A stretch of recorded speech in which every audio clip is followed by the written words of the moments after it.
3:17 to go in the first quarter. No score. Phoenix with third down and about 9.5 to go. Hogaboom avoiding the pressure and getting it away. Incomplete, intended for Roy Green, covered by Terry McDaniel. So it'll be 4th and long, and again, we'll see the Phoenix punting unit. Hogaboom looking to his right, searching over to the right side, nothing there. Escapes to the left side, throws it on the move, and McElroy goes through there and knocks the ball down. Tom Tupa, the backup quarterback, who is punting because of an injury to Rich Camarillo, punting for the 3rd time. Stephon Adams from the 12 to about the 23. Brought down by Michael Zordich. A 40-yard punt by Tupa and a 12-yard return.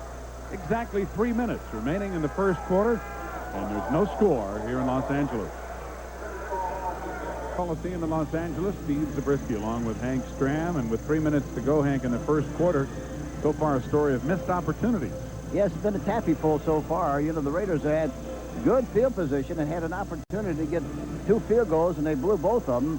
And, of course, Phoenix has not done anything at all offensively. They only have 1 first down and made 16 total yards. That's it. Well, they continue to have a problem running the football, and when you're playing against the Raiders, it can be doubly difficult. But one guy who can run the football is Bo Jackson, who bangs up until Ken Harvey knocks him down, along with Eric Hill. Jackson leading the NFL in 5.7 yards per carry this year. Not bad for a hobby.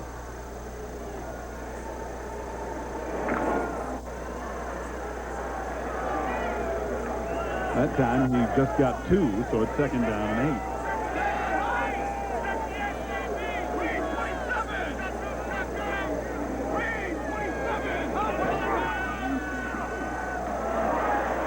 Chased out of there, but gets it away. Incomplete. Mervin Fernandez hit from behind by Cedric Mack and unable to hold on. So it'll be 3rd and 8. They had a blitz that time, and they picked it up pretty well. Berline had to shuffle around back there a little bit to get rid of the football, but he did. But it was very obvious there was good coverage on the play, and he really didn't have much of a chance to do what he wanted to do and get the ball downfield. He's hit only 1 of his last 5 passes. And as you see, he's 3 of 10 overall. Now faced with a 3rd and 8. Los Angeles at their own 26.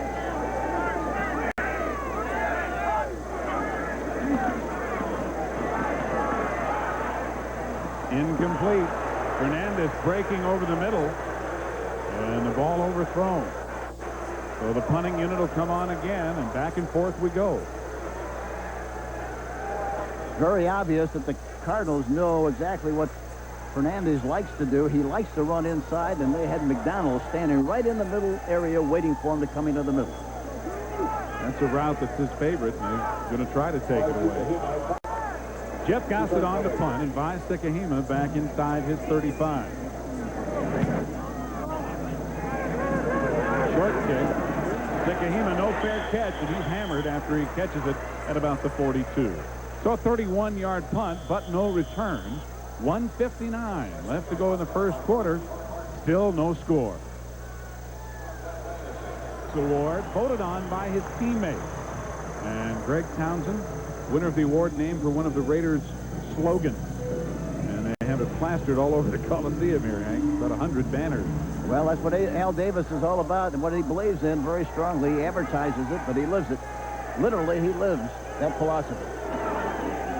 Sekahima takes the pitch on first down, finds a little room, and squirts out to about the 46. Bob Golick and Jerry Robinson out there to knock him down. Watch Wolfley, number 24, going to the left on the left side of your screen. Look at the good block he gets inside, outside. Look at the good block. He sustains it. Does a terrific job on Harden, the safety man of the Raiders. Sekahima able to gain 4, partially because of that. And you can see that the Raiders have had it all their way offensively, but they've missed 2 field goals. Consequently, No scores. We're near the end of the first quarter.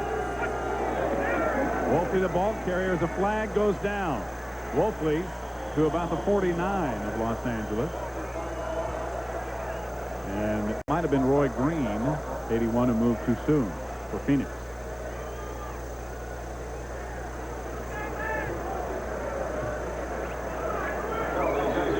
Illegal motion against the Cardinals. And Dick Hantek will tell us. Illegal motion, offense, number 81, 5-yard penalty, repeat the down, second down.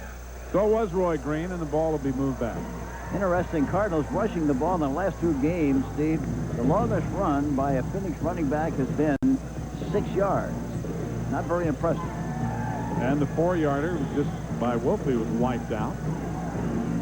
So we're nearing a minute to play in the first quarter, and now it's going to be second down and about 12 yards to go back near the 41.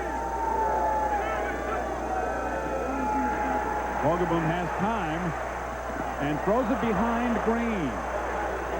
Green open a little. Lionel Washington covering, but the ball behind him. Hank, you were talking about how poorly Phoenix has been moving the ball. Here's the last 5 games and the opponents they've played and the total yardage they've rushed. Well, the tough thing about this is the fact that they really don't have anybody to get outside. I was talking to Stump Mitchell on the field before the game, and he looks terrific, and he's excited about coming back next year. But without him, they really don't have an outside running attack, and run inside. You know, high diddle up the middle doesn't get you much. Well, they've only got 17 today, as you can see. And now they're not going to be running as they have 4 wideouts in. Third down and a long 11. They are running to stick a Hema on the draw, but he gets a few to the 45, and that is all.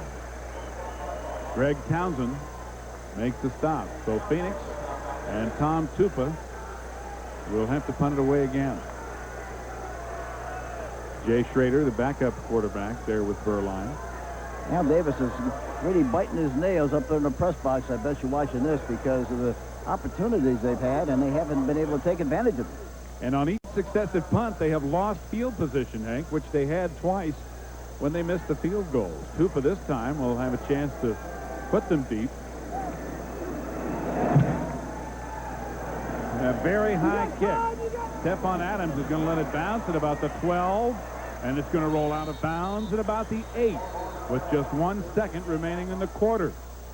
So the Raiders have, in fact, lost field position on every exchange.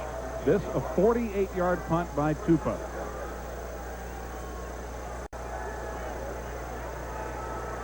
So 1 play remaining in the first quarter, and Berline and company will do it from inside their 8.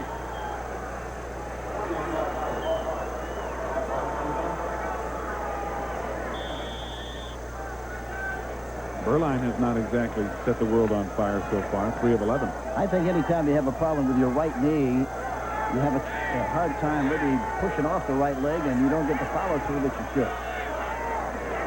Bo Jackson with a good hold, and Jackson out to about the 15 in the grasp of Ken Harvey as the first quarter comes to an end.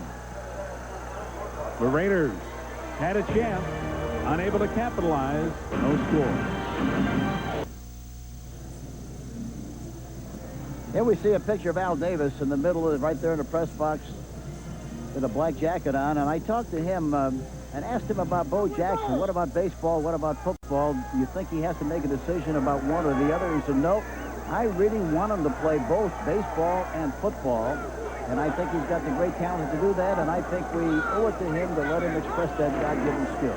Interesting observation by Al Davis.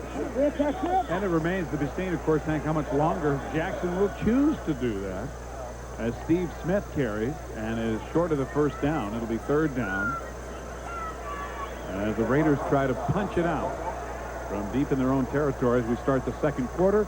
No score here in the Coliseum. Well, what a surprise. Seattle beating Cincinnati in a game like that one. It's another surprise. Look at Buffalo losing again.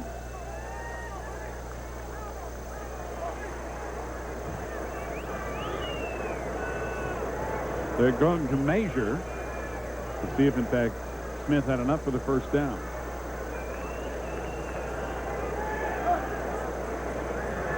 And he does. By a little more than a half a football.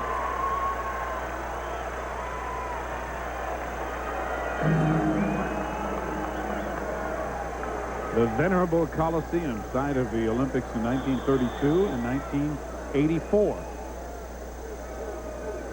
Familiar peristyle in the background. Those were there long before the Golden Arches, I think.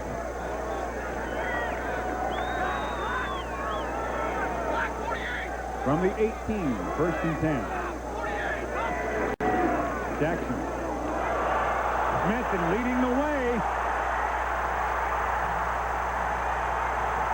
He fumbled the ball. It's out of bounds, and the Raiders will maintain possession. But what a run by Jackson, who really showed that world-class speed. He gets around the corner, and watch Smith, number 35. He's out in front. He gets a piece of one just enough, then he goes down for the next guy. Look at Bo Jackson. He's got the angle on those people. And in spite of that, he still goes right down the sideline. Young, number 43, finally makes a tackle. And he has really got incredible speed.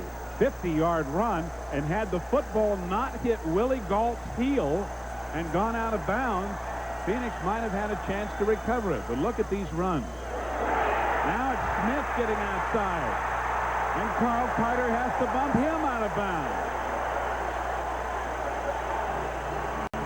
A 20-yard run by Smith. So in 2 plays, 70 yards ripped off by the Raiders. Now we see Smith going outside.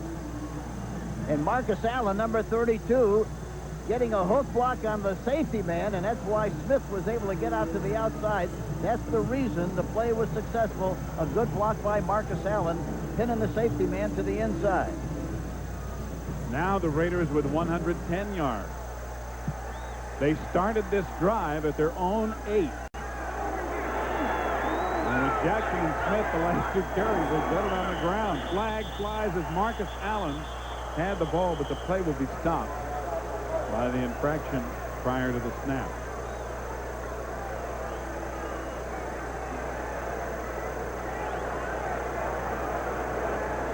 False start. Offense, number 63. 5-yard penalty. Still first down. John Giesick, the guilty party, moving the ball back to the 17.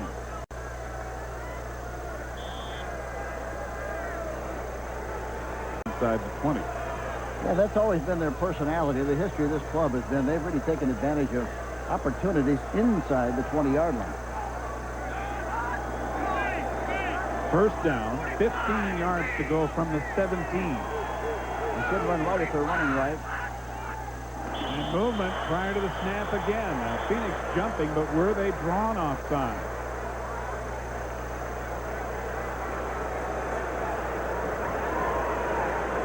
Let's see what Dick Antek says this time.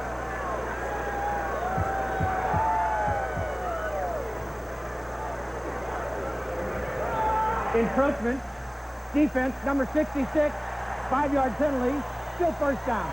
So Jim Waller has jumped on his own. He was not drawn offside. We're back where we were. Before the play, I said they were going right. Watch the fullback, 35 Smith. He's way ahead of the halfback, Marcus Allen. And in that case, usually the play is going to go to the right side. And that's exactly where they started to run before the penalty was called. So we're back to the original line of scrimmage. The 12, first and 10. Straight ahead goes Marcus Allen. A couple of yards and maybe 3 inside the 10. Jim Waller and Freddie Joe Nunn combining for the stop. 13.5 minutes left to play in the second quarter. No score here in Los Angeles, but the Raiders, who have missed 2 field goals, are threatening with the ball inside the Phoenix 10. And if this is Marcus Allen's last game in the Coliseum as a Raider, what a career he has had.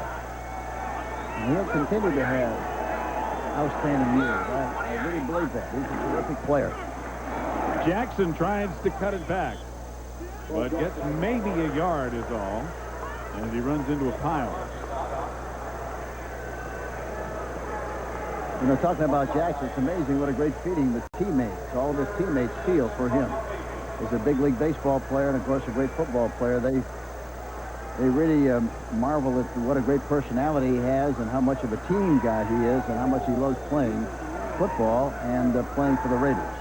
And, you know, he certainly leaves himself open, Hank, for some animosity, missing training camp because of baseball coming in late. And it's amazing that that's not the case. Well, you know why they don't feel that way? Because they know he's going to somehow, some way help them win. Timeout called by the Raiders. Still no score. Third down.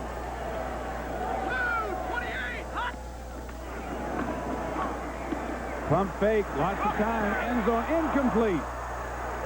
It was intended for number 42, Vance Mueller, who was open in the end zone, and it might have been Carl Carter who got a hand on it to tip it away.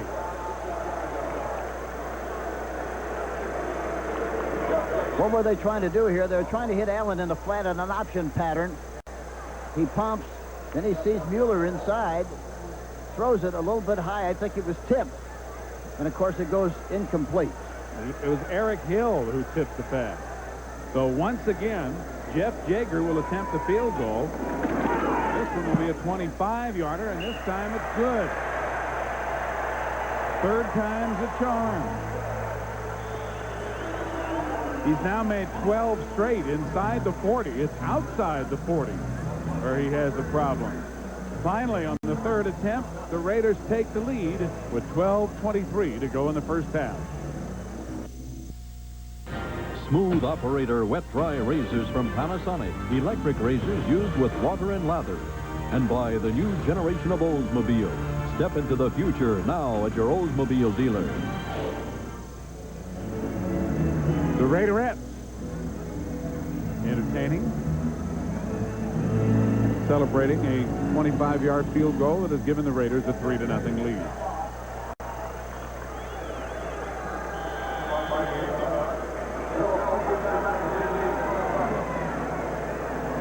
Jaeger will kick it off.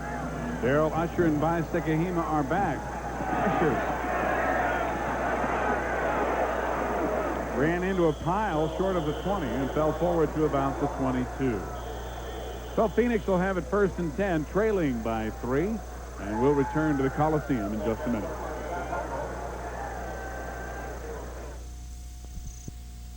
Clinch the home field with a win. You know, with 12 teams still in the AFC, there's only, after today, 2 weeks left. Well, that's the great thing about parity. You see, you love that because there's a lot of teams still have a chance to make the playoffs, and that's what it's all about. That's what they want. Well, that is what they want, and that's what they're getting. It's parity.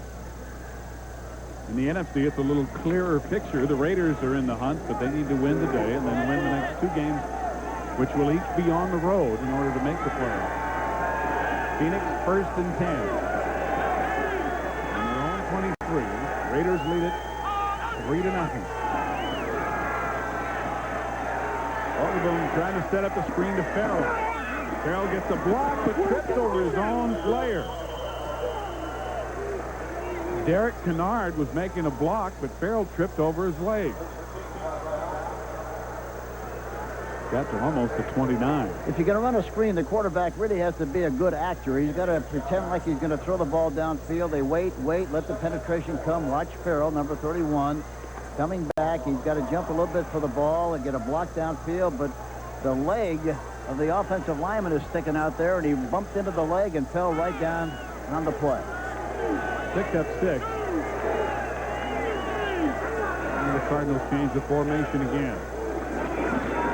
Farrell cuts back.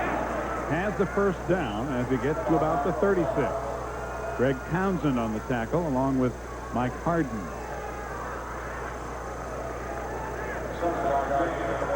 Earl Farrell telling us the other night about the change in his attitude now that his running back coach is the head coach. Yes, he said, you know, I used to argue with him when he was the backfield coach. We really had some great sessions, but I don't do that anymore now that he's the head coach. I wonder why. Smart. Hogaboom stacked by Howie Long. Howie Long, perhaps playing as good as at any time in his great career, would not be denied. Hogaboom stacked for the second time.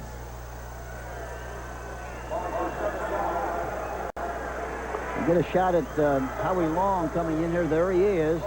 He slaps away the guard, Lance Smith, and goes right in there, right at the quarterback, and makes the penetration and gets the tackle.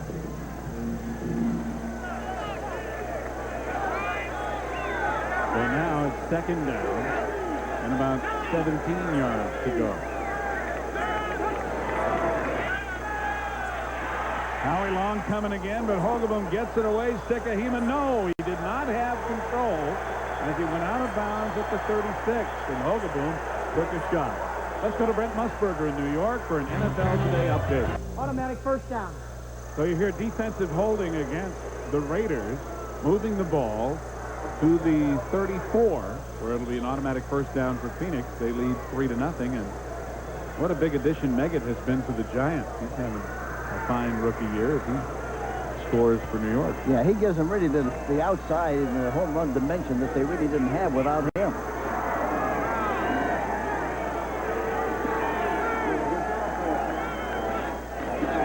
Farrell trying to get away, no hole inside. And he does well to gain a few as he gets up to about the 39. Terry McDaniel, the left corner, finally got him out of bounds along with some help from his friends. We're at the Memorial Coliseum in Los Angeles, and as Brent said, the sunshine of Los Angeles, Southern California, a typically beautiful day. Steve Zabriskie and Hank Stram, where the Raiders lead Phoenix 3-0 with 9:52 to go in the second. And again, Hank, the Cardinals having a hard time sustaining a drive in the running game. They really have. And, of course, Farrell, talking to Farrell the other day, he said he doesn't carry the ball enough. He only carries about 8 times. He can't get in the flow of the game, which is probably true. He's back at fullback now. And it's Sikahema who has it in a good hole, but it closed quickly. Coming up very quickly, Mike Harden and Tom Benson. You know, watching this Cardinal team play, they get exactly the backs I'm talking about. They get exactly what's there. Nothing more, nothing less. Whatever the hole demands, that's what they get. And that's why they're in trouble running the football. Whereas the great back, if I can read into what you're saying, Hank, takes something and makes more out of it than just what's there. Well, the great back, you know, they stretch those short games into big games. And that's the difference between the great back and just a back. There's the Denver Giants score, with the Giants now leading 14-0. Earl Farrell tripped up as he crosses the line of scrimmage by Howie Long. Howie Long, lying flat on his stomach, is able to reach up and trip up Earl Farrell.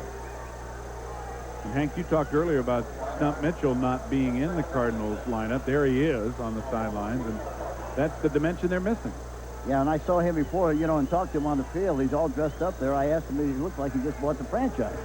Looks like a big typhoon there on the sideline, doesn't he? We had a nice visit, and he's very, very involved with his football team, and of course, really looking forward to coming back next year. He had a very, very serious knee reconstruction. Second down and 4. Complete, Ernie Jones, and Jones has a first down at the Los Angeles 42. Lionel Washington and Tom Benson down there covering. A 10-yard gain. I talked about this earlier in the broadcast. Dink and Dunk, they're playing a lot of zone, and that's what they have to do. They just have to be patient and throw the ball in front between the linebackers and the defensive backs, and be satisfied with that and be patient and move the ball down the field. And they don't have to play action very much because they don't run well enough to run play action passes. Again, the Cardinals jump around and change the formation. Farrell powering straight ahead to about the 36. They got a pretty good push that time. Pretty good push by the right side of the offensive line of the Cardinals. Robbins got off the ball in good shape that time, and so did the right guard, Lance Smith. This is by far the deepest penetration for Phoenix. They previously had gotten only to their own 47. They're now at the 36 of Los Angeles, the 9th play of the drive. Not much happening inside, maybe a couple to about the 34. You have to be Golick, the tackle. Have to be a magician to get through those holes. We get a look at Golick, number 79, right on the center. Watch him use his hands, shed the blocker, and get right in the gap and make the play. That's a big league play by Bob Golick, number 79. Another guy that the Raiders have picked up late in his career who has turned out quite nicely, thank you. Third down, Farrell again.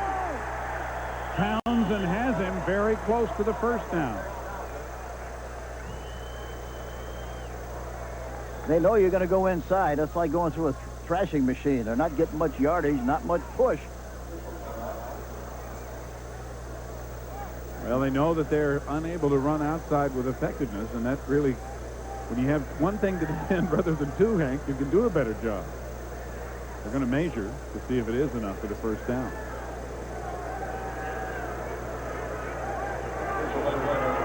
Normally, if you run from an I formation, at least you have a little room to make an outside move and maybe get outside. But from a near formation, when he's back about 4 yards, it's hard to make that adjustment.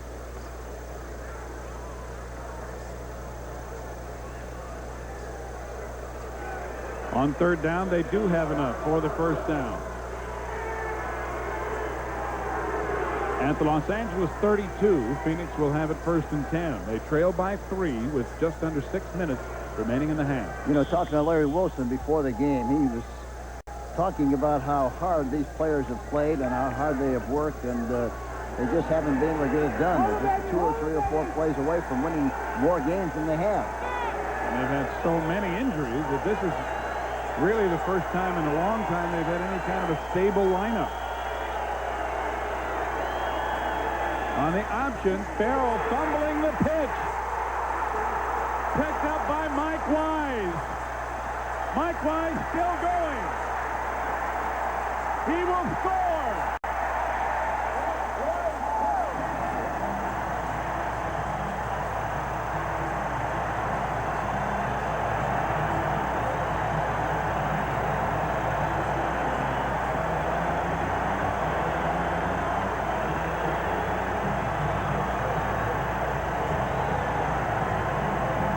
At 6'7" and 275, he rumbles all the way. And here's the outing was perfect. Everything we gets the ball outside, but Farrell did not have control of the football and lost it. Mike Weiss picks it up. Look at 1, 2, 3, 4, 5. Look at all the black jerseys out in front of that ball carrier. That's good coaching, good hustle. And look at Weiss. Uh-oh, there he is. He's given the high-five cross that time. The Raiders score their 6th defensive touchdown of the year, and Mike Wise is not going to let that ball get away. A 64-yard fumble recovery to make it 9-0 with the extra point to come. Wise is out of the University of California at Davis, which is in Northern California between San Francisco and Sacramento. And there's a review going on. Bill Swanson is the replay official, and they are reviewing the play. Let's go back and look at it ourselves. And it all starts, it's a perfect call, the one way to get outside the option, but you see that he doesn't have possession of the ball, control of it. And as a result, Mike Weiss picks it up. Look, there's 1, 2, 3, 4. After further review, we have a reversal. The ball was a backward pass, not possessed by the ball carrier.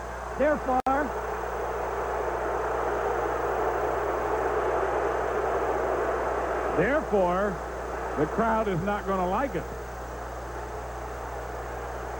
And neither does Mike Wise. The defense can only recover. They may not advance. First and 10, Los Angeles.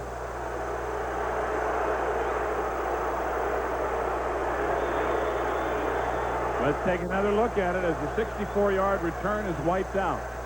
Here we see it again. It is a backward pass, a lateral. He doesn't have possession of it.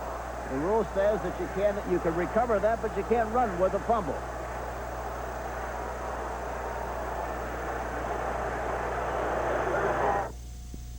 Didn't count. And as soon as he gets through here, he's going to call the fire department and get a big resuscitator down there to make sure he makes it the rest of this game. Dial 911 shortly. Raiders have it 1st and 10 at their own 36. They lead 3-0 as the touchdown is wiped out, and Burline going long. Willie Gault has it.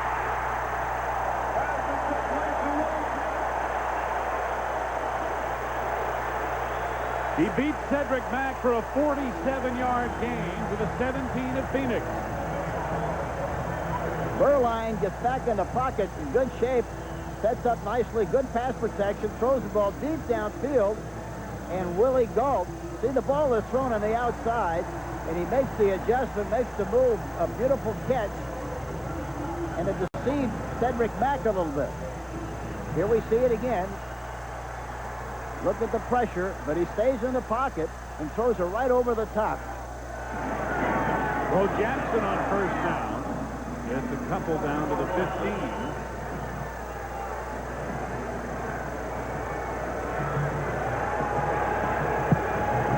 Willie Gault with a 47-yard gain. He's not only had some big play here, but he's had quite a few of them this year. Well, you know, the other thing about Gault is that we talked about throwing vertically. Al Davis says, we don't want to take what they give us. We're going to take what we want.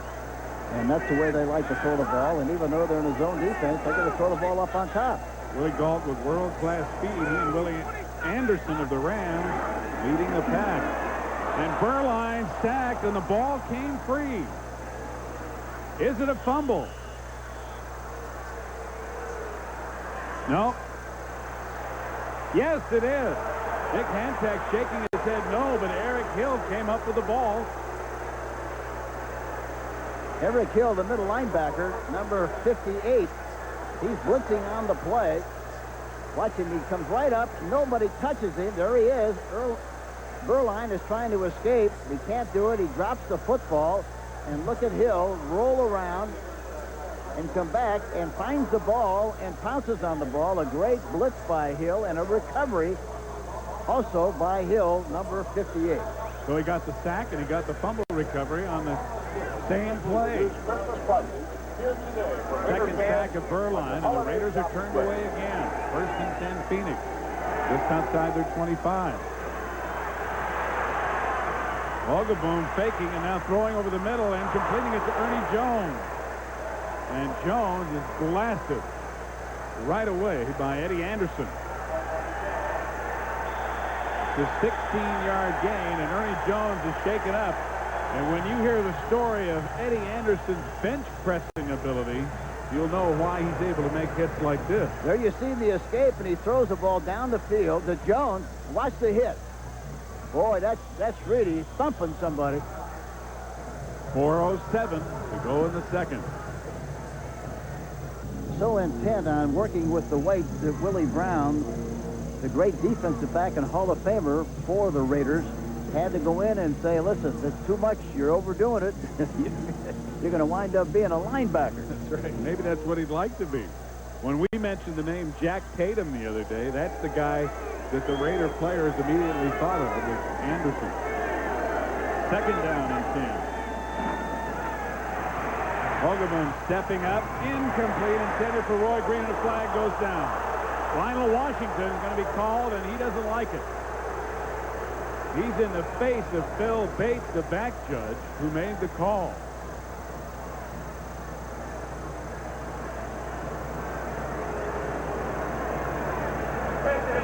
Hogaboom wants to dump the ball off with a dump, but he doesn't get a chance to. He jumps into the pocket. Now watch Washington, and the ball pops out of there. I don't know why they call pass interference unless they maybe thought he tackled him before he made the catch. Well, it was close. Close enough to be called, apparently, in spite of Washington's objection. I'll tell you one thing, there was very, very good coverage on the part of the Raiders all the way over the field that time, including Washington's coverage, even though they called the penalty. So it moves the ball to the 46. We're at 1st and 10.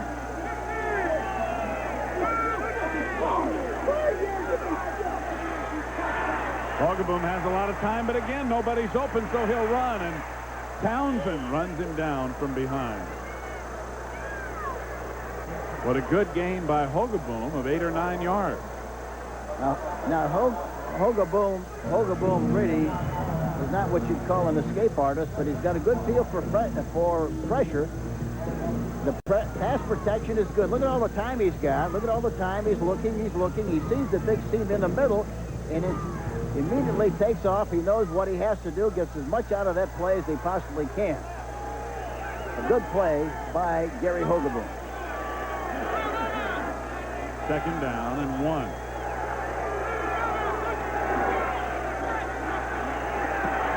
Batted back in his face.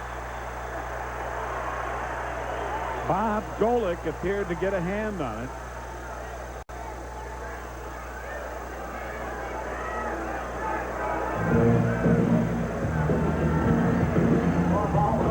So it's going to be 3rd down and a yard to go. Golick's been hitting the helmet so many times his stripes off center. Here he is, 79. There the hand comes up. It could have been either Golick or Howie Long. They both had their own. Yeah, it looked like it really was Howie Long that made the tip. Nonetheless, it's 3rd and 1. Earl Farrell straight ahead, and he may have it. It's going to be very close.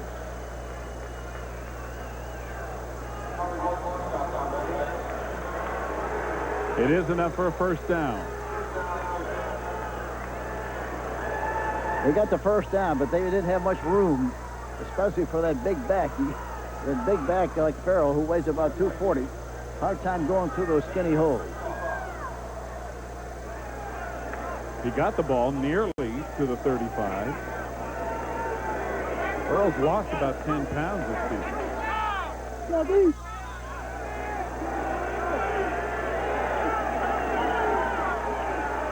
Hogaboom under pressure, lofting it for Ernie Jones, who has a touchdown. And a flag goes down, but it's probably going to be an interference call again against the Raiders. Probably Washington, number 48.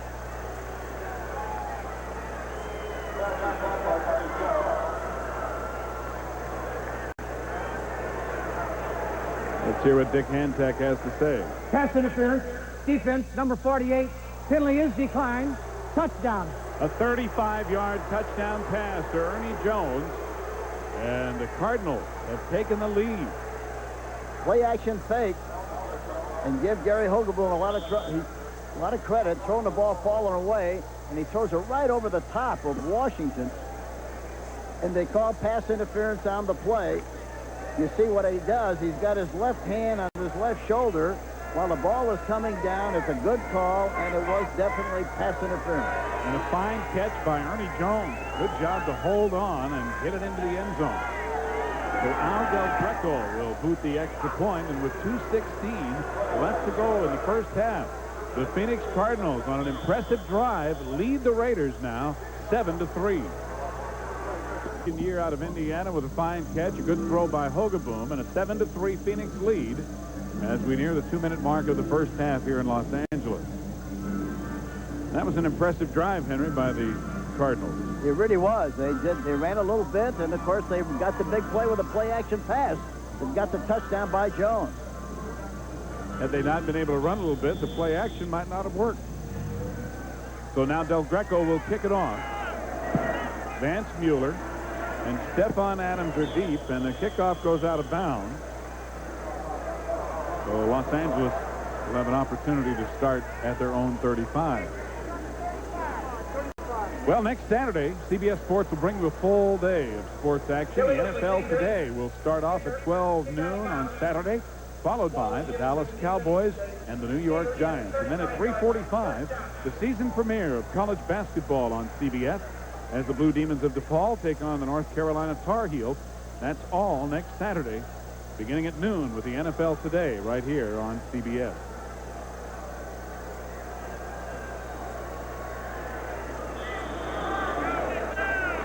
.212 left to play in the half. 1st and 10 Los Angeles at their own 35. Phoenix now leading 7-3. Bo Jackson with blockers to about the 42. Knocked down by Tim McDonald and Carl Carter. Bo now has carried 10 times for 95 yards. 2-minute warning here in the first half. We'll return in just a minute. Howie Long taking a break as the Raiders offense is on the field with 2 minutes remaining in the first half. Phoenix has all 3 of their timeouts remaining, and the Raiders have 2. Coming up at halftime, be sure to stick around. Brent and Herb will have all the scores and highlights for you, as well as the latest developments from around the league on the NFL Today halftime report. Second down and 2.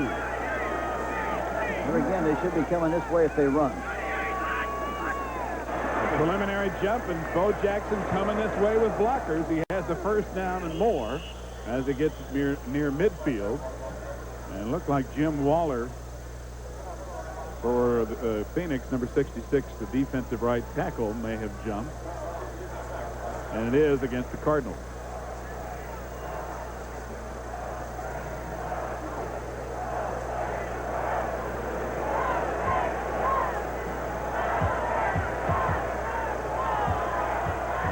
Turned out to be more complicated than we thought.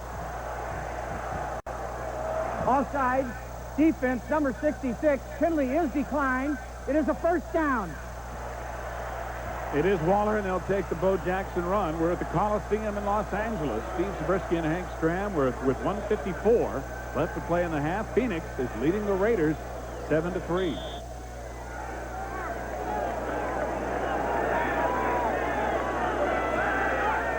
First down. Good protection. Complete. Mervin Fernandez. Wrapped up by Carl Carter. But another first down, and it's in Phoenix territory, a gain of 18. Fernandez is anchored on the left side. Good protection. Look at all the time. Step, throw, follow through. There's the ball right on the money in front of the defensive back, Carter, number 41. He tries to get up the field, but Carter lassos him there and makes the tackle. Berline to pass on first down again, firing over the middle, and it's for Fernandez, a complete at the 14. 5 timeout called by Berline.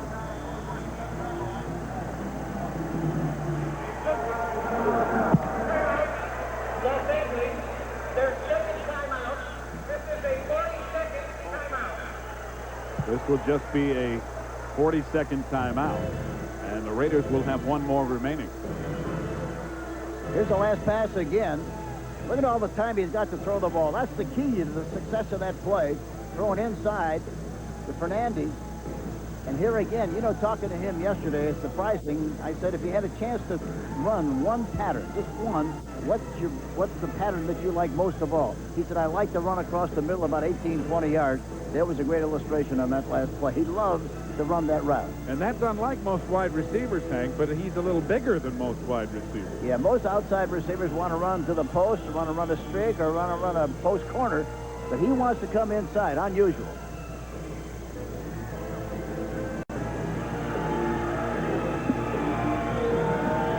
Fernandez, of course, had many great years in the Canadian Football League. Just another example of players that the Raiders pick up from here, there, and everywhere and have great success with. First and 10 from the 14 of Phoenix. Bo Jackson chased by Freddie Joe Nunn and hauled down as Jackson gets maybe a yard. Jackson over 100 yards today for the 5th time in his career. Watch Nunn come over here. Look at this. Look at the speed of Freddie Joe Nunn. Gets a good angle and makes a tackle. A great play by him. Berline throwing it, and Fernandez going the other way.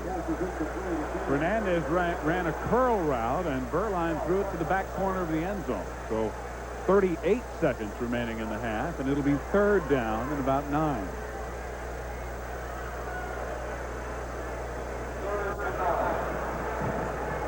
This is the 4th time, Hank, that the Raiders have been inside the 20. They missed 2 field goals, made a 25-yarder. So we'll see what they do here. They'll probably bring Marcus Allen in the game, and Mueller, I would think. Marcus Allen is an excellent receiver and runs very precise routes. Marcus Allen is in there in the backfield along with Smith as Fernandez is in motion. 3rd down and 9. Berline to the end zone. Incomplete. Intended for Willie Gault, who was open. And Carl Carter pushed him again, as he and Gault have really been going at it. And Gault pushed him back. And the flag goes down, and it's probably going to be on the retaliator, as usual. Gault was open, but the ball was overthrown. But the action really took place after the play.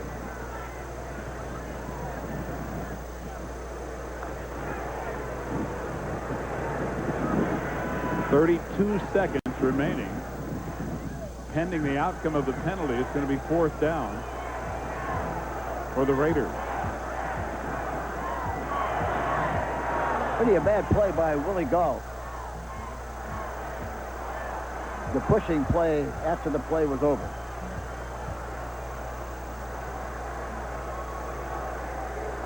We have holding on the offense, number 68. We have personal foul, unnecessary roughness on the defense, number 41. Penalties are offset. 3rd down. So they didn't get Willie Gault for retaliating. No, I was surprised at that. Now watch Carter. Watch Carter. This is it here, I guess.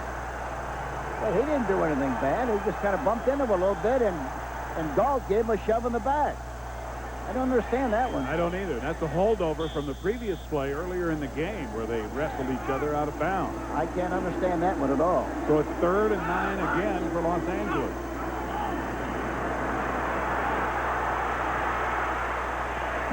Incomplete. Intended for Willie Gault again, and this time it was Cedric Mack who was all over him. 24 seconds remaining in the half. It'll be 4th down. Here again, the key. If you get this kind of pass protection around this area, you ought to be able to complete the pass. He escapes, goes to the right side, plenty of time to throw the ball looking, throws the Gault inside, and look at the coverage on the play. Cedric Mack, 47, gets up with the right hand, knocks it down. The left hand is free. No pass interference on the play. Really a great play by Cedric Mack. So here's Jaeger for a 30-yard field goal attempt. And he drives it right through there to be 2 out of 4 on the day. All the Raiders have been able to come up with 2 field goals by Jaeger, and it is now 7-6 with 21 seconds remaining in the first half.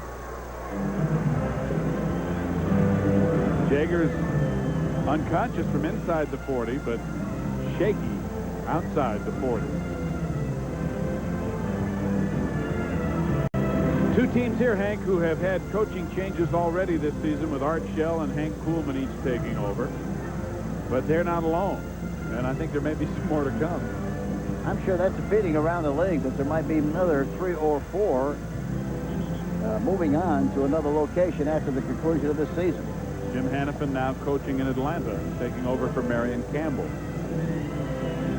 If you go back to the 70s, the merger year, 1970, there have been 36 teams that have changed their coach in mid-season.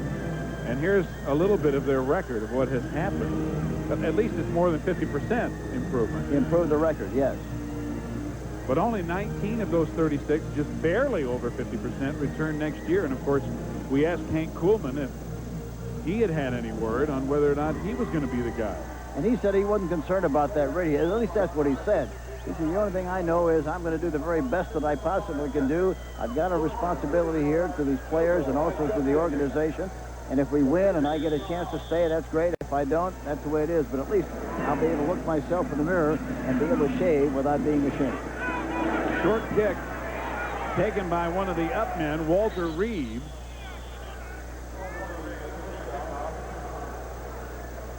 And now just 15 seconds remaining in the half, and Phoenix has the ball back. The Raiders today have 260 yards of total offense in the first half. Henry, 260 yards. They only have 6 points. Yeah, they're just, you know, the old Raiders, when they had an opportunity, and of course that's why this team is going through this growing process. They're a young team, and they make a lot of mistakes. They don't take advantage of the opportunities. But in the past, when they got you down, they would take advantage of those opportunities. Horgaboom under pressure, and he's hammered by Scott Davis. Sacked for the 3rd time.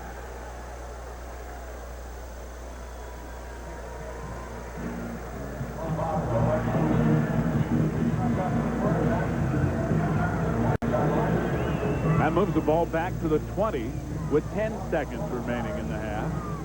And now the clock will start. So apparently Phoenix is going to be content to let the clock run out here in the first half. The Cardinals, however, perhaps somewhat surprisingly, have the lead at the end of the first half here in Los Angeles as they lead the Raiders 7-6 at halftime. About the 24.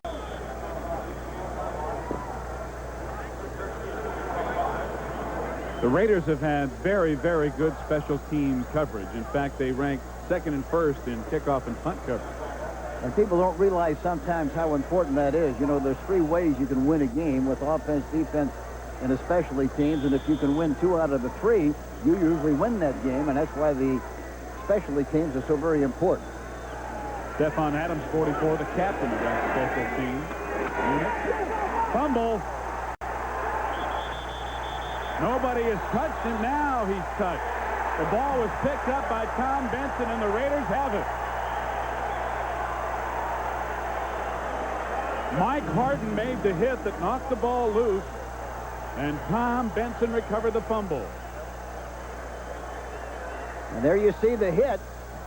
A good straight-ahead shot, fumble, and Benson, number 54, recovers the fumble, and the Raiders have great field position and a terrific way to start the third quarter. But again, the important thing is they have to take advantage of it, which they haven't been able to do so far.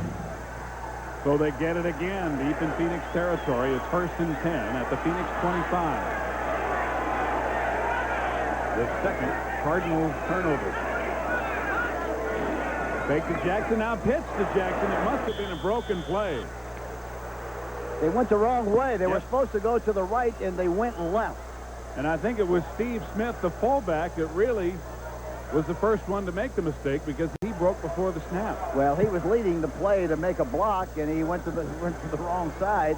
He went left instead of to the right. Bo Jackson probably said, I know I'm supposed to go right, but since he's going left, I'm going with him. I'm going to join the party. Berline didn't know what to do with it. So it's back to the 31, a loss of 6. The second down is 16. Jackson gets it back and a little bit more as he gets to the 24. Bo already over 100 yards today. You know, I'm watching Bo run. He's such a great runner, and he does a terrific job from all formations. But I really think that, you know, he does such an exceptional job from the I formation where he has 2 extra yards to run and read and respond and see what he's doing. And I think he's much, much more effective to make big plays from that formation maybe than he would from the normal formation. With his speed, it certainly helps him get outside. Well, you have to get him in space. That's the important thing. He's out of there now as it is 3rd down and 9.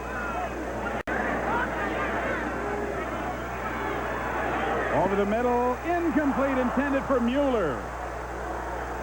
Mueller covered by Ken Harvey, but the ball just overthrown. So again, Los Angeles will have to go for the field goal. Going right down the middle with a linebacker covering on the play. The ball is right over the top, perfectly thrown. And it looked like it was just a little bit too high for him to make that play. Jaeger will attempt a 42-yarder, and it's beyond 40 where he's had trouble. Knuckleball hits the upright and is no good.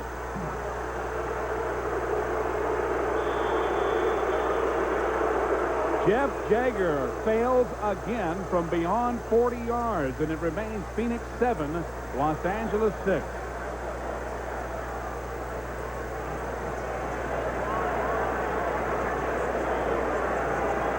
Memorial Coliseum sparsely filled today, as with 13:15 to go in the third quarter, Phoenix leads the Raiders 7-6. Steve Zabriskie and Hank Stram with you here on CBS, and Jeff Jaeger misses another 40-plus yard field goal. You know, the tough thing about missing a field goal as far as professional football is concerned, somebody has to go over to Jaeger and try to pep him up a little bit. You know, everybody escapes and leaves him, And he's got all that time to worry about the kicks that he's missed, and he's got to do something about it. Good fake by Hogeboom as he gets it to Earl Farrell. And Farrell gets out to about the 38. Let's go back and take a look at the missed field goal as Jaeger has only made one of his last 9 outside of 40 yards.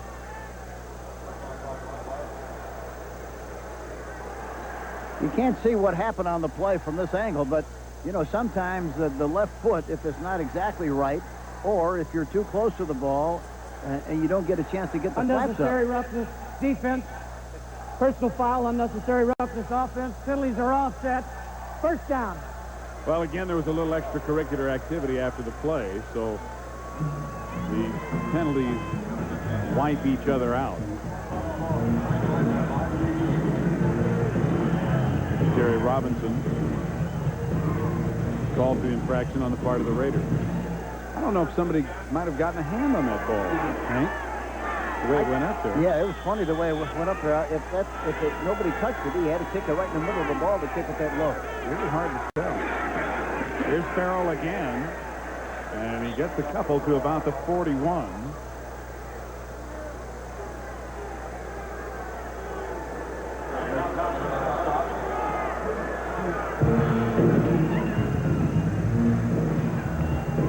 Minnesota scoring 43 today. Okoye, 131 yards. Big win for Kansas City, and Chicago's knocked right out of the playoffs. Good game here in 2017 by Houston. Seattle Seahawks winning again, this time beating Cincinnati. On second down, Sikahema hit right away by Tom Benson as he got to the line of scrimmage. And he picks up maybe a yard. Number 54 comes in on the left side here.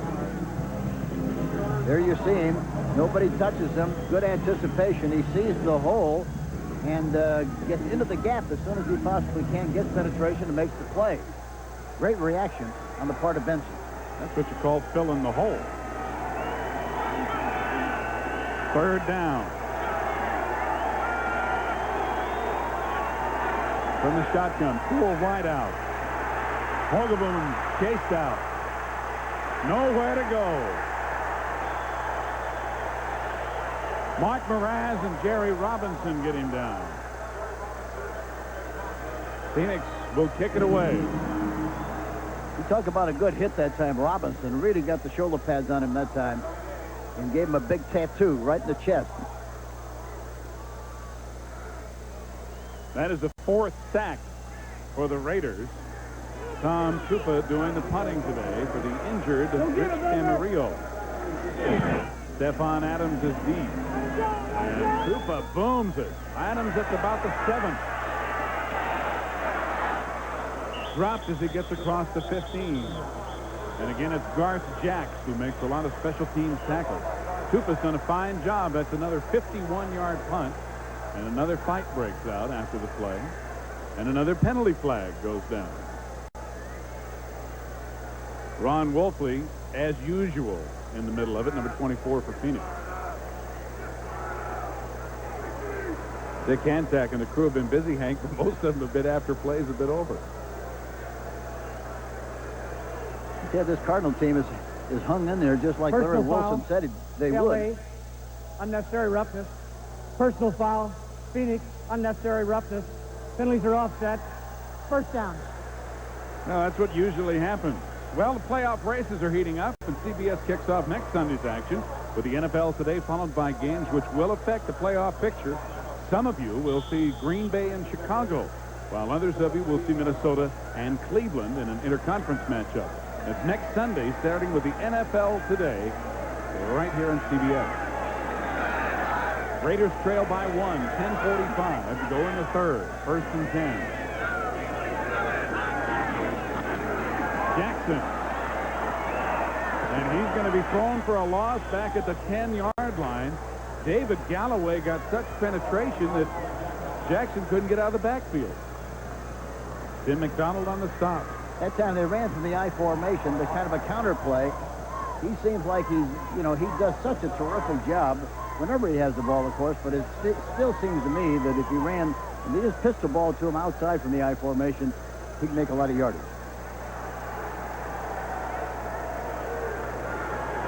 Tim McDonald really has been the high point of the Cardinals defense this year. And as you said earlier, Hank, if he's not in the Pro Bowl, we'll have an investigation. Phoenix may have jumped off sides before the snap. Jackson getting outside and getting up to about the 19 before he's run out of bounds. It looked like Freddie Joe Nunn early on the left side.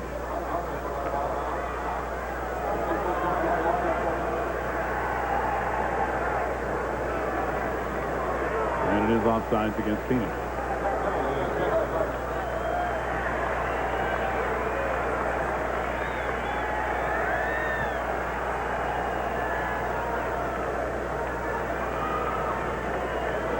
I'll tell you, a lot of meetings going on today. Offside, defense, number 78, 5-yard penalty, repeat the down, second down. Well, it was Freddie Joe Nunn. We'll look at it again.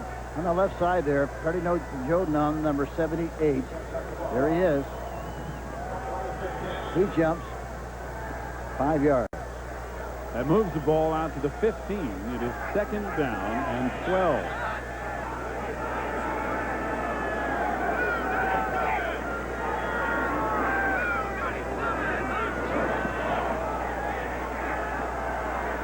Burline over the middle, complete to Fernandez, who's knocked down immediately by Lonnie Young, but holds on to it.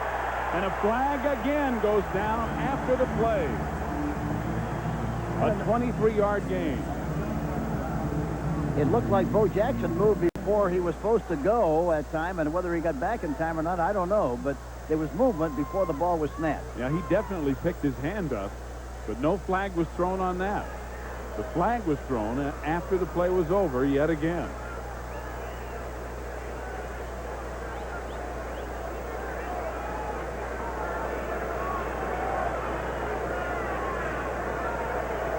If the completion stands, it would give Los Angeles a first down.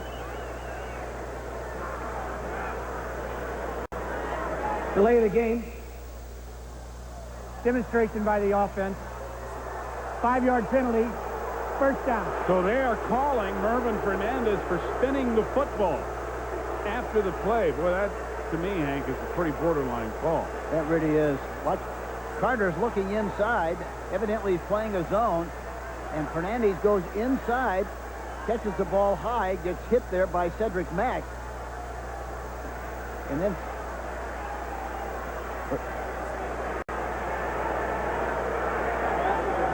now here's where he got the penalty.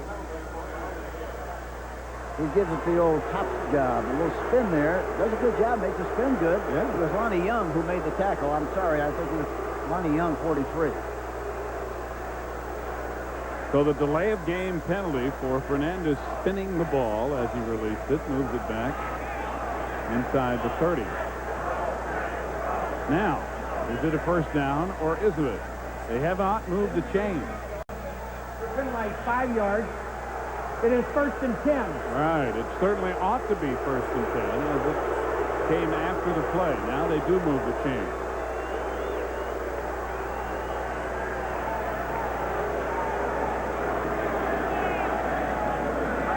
So it's from the 30 now, first and 10 Los Angeles. Not only have we seen quite a few penalties, Hank, we've seen some different penalties. Unusual penalty. Yes, that's right. Jackson, maybe 3 to the 33 is all. He's going to go back over 100 yards. He was over 100, and then the loss of 7 moved him back under 100, and so he could be back at 100 yards now.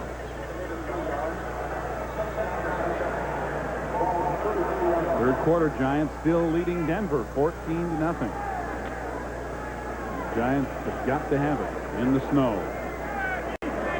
Cleveland by 7 over Indianapolis. Jackson is right at 100 yards for the third time today.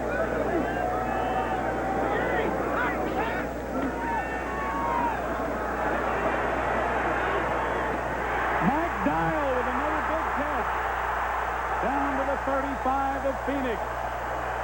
Cut down by Carl Carter.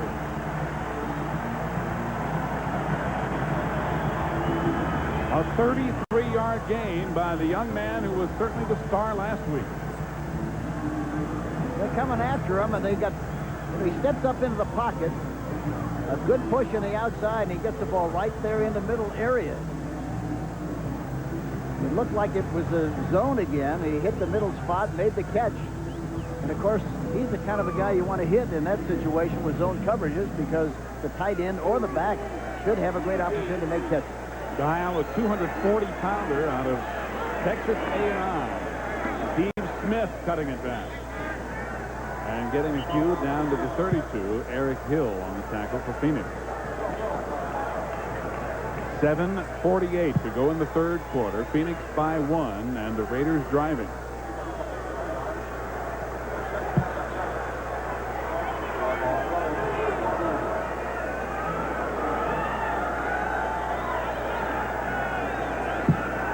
You know, this year, the Raiders have played a lot of good football, but they just haven't had really any consistency at the quarterback position. Berline has them moving on this drive, but they have stalled out. Jackson cutting it back, tripped up by Lonnie Young, and then covered by Eric Hill. And Jackson maybe gained a yard at most. Bo today still right at 100 as he's credited with no gain, but he's still outrushed the Cardinals by 32 yards. Third down, 7. The Cardinals had two good safety people, I tell you, Young and they got him. They have been coming up and supporting very well. You're right, Wayne. Over the middle again, incomplete, intended for Marcus Allen. He was open at about the 20, but the pass was too tall.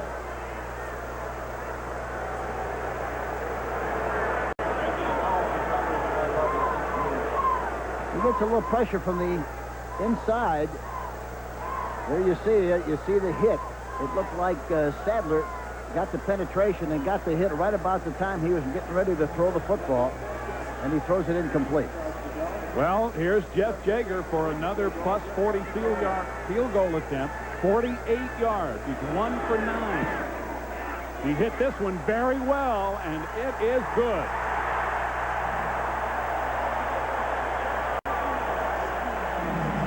Maybe they ought to say 10th time's the charm.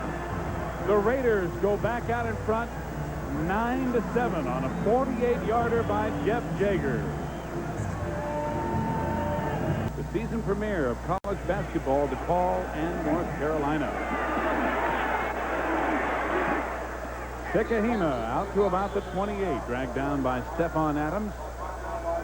And Hogaboom and the Cardinals will go back on the attack, with the Raiders leading now 9-7. 3 Jeff Jaeger field goals, 2 in the second quarter and 1 here in the third. Hogaboom with a pass to Ernie Jones in the second quarter for their only score. First and 10 at the 28.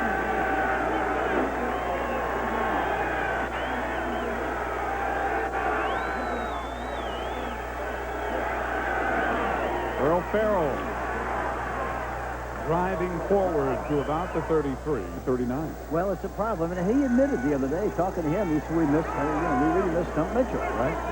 Because he used to take an awful lot of pressure off of me. Now all the pressure's on me. Hogaboom under pressure, drops the ball. Who's got it? It looks like Phoenix has recovered, and it looked like Scott Dill who fell on it. But that will go as a sack, the 5th for the Raiders. There is a play-action fake, and look at on the outside. He goes around the block and then makes the tackle in the sack. We're talking about Townsend. And he's very quick, very aggressive, and really gets off the ball well. But the Cardinals retain possession. It is 3rd down and 11. Roy Green in motion from the shotgun. Flags fly. The play will be stopped.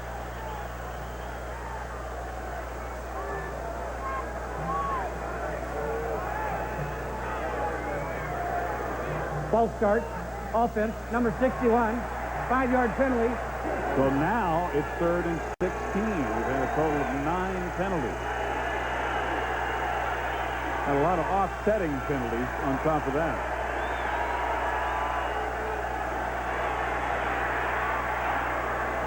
Incomplete, intended for Jones. It hit him in the hands. And the Phoenix Cardinals will have to give it away. Let's go back to Brent for NFL Today update. The playing rocket, Hank, with that 4th down goal line stand. Stephon Adams calling for the fair catch, and again Tupel with an outstanding punt. Back to the 28. A 51-yard punt. Tupa's had 3 or 4 of them over 50 yards today. 4:16 left to go in the 3rd. I'm going to go back to Oakland. You don't? Nope. Maybe Sacramento? 1st and 10 Raiders. Burline with good protection hits Fernandez. 1st down in Phoenix territory at the 49. Carter and McDonald get him after a gain of 24. See, you wonder why does he get open in the middle area? Play action fake, good protection. But the reason he gets into that middle area because Gall is cleaning it out, and he's got plenty of room underneath as Galt cleans out that deep area. And that's what you have to have. You didn't throw the ball vertically. You have to have somebody with lightning speed to clean it out so you can throw underneath. Swervin Mervin now with 120 yards in receptions on the day. Steve Smith will go nowhere. And a good play by Rod Sadler, who was in there quickly about the same time that Smith got the ball.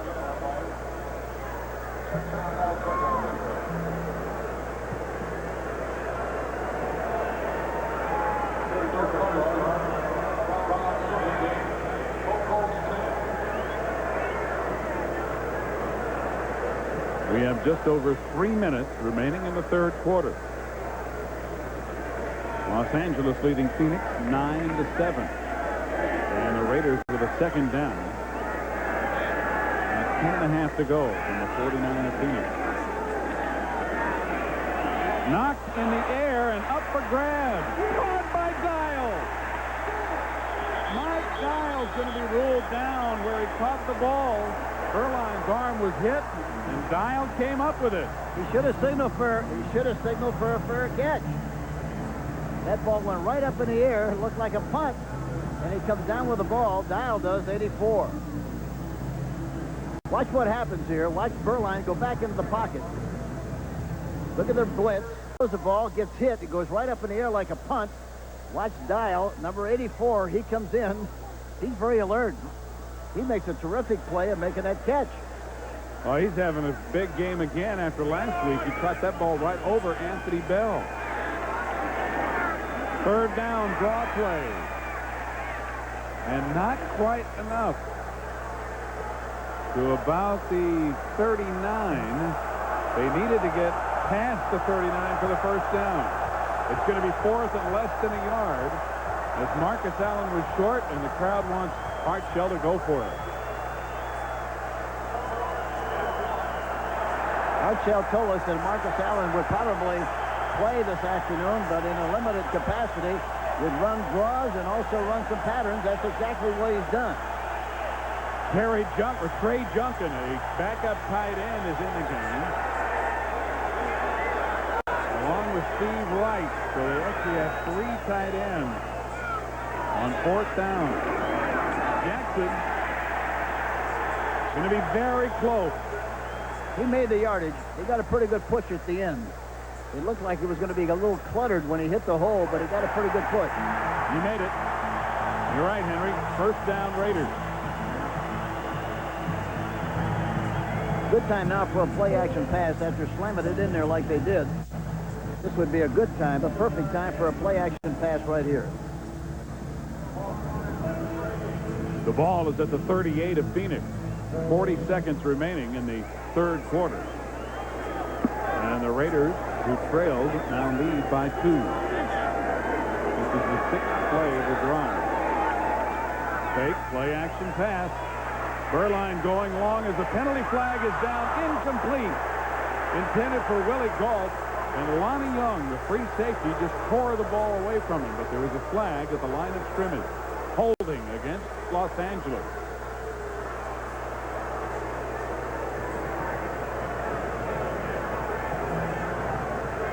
While we get the call, let's go back to New York and another NFL Today update.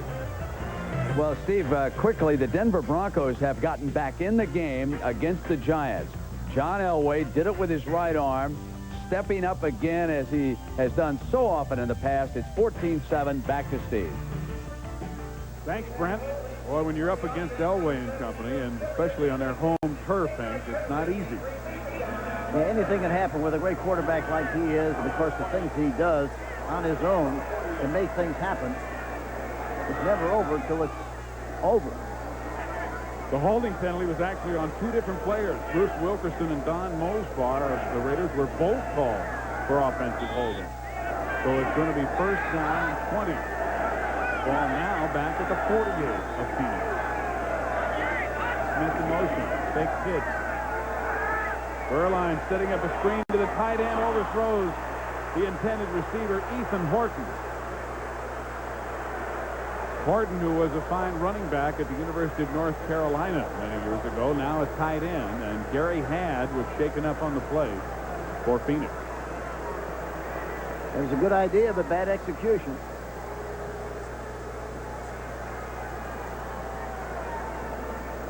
So it's going to bring up second down and 20. And, you know, we talked, Hank, about how the Raiders want to go vertical. They want to stretch that field. And they've been successful at over 40 yards, but they haven't thrown as many times deep. No, they haven't. And, of course, they're very concerned about Gault. You know, they're going to try to double him most of the time. And so then you have to do something else with the remaining backs or tight ends. Over the middle again to Gault, complete at the 30, and he's pushed back by Carl Carter. They'll give him his forward progress to the 31. But there is another penalty flag down. A gain of 17 is going to be wiped out again by holding against the Raiders.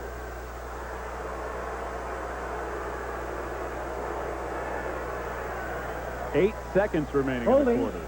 Offense, number 63, 10-yard penalty. Repeat the down. Second down. Well, this time it's John Giesek, the left guard. And so the Raiders are going the wrong way. They are now back to the 42, and it's the 11th penalty of the game. You add to that all the extracurricular stuff and the offsetting unnecessary roughness penalties, and a few calls. Now time runs out as they started the clock, and it ran out before a play could get off. That's the end of the third quarter with the score still Los Angeles 9 and Phoenix 7.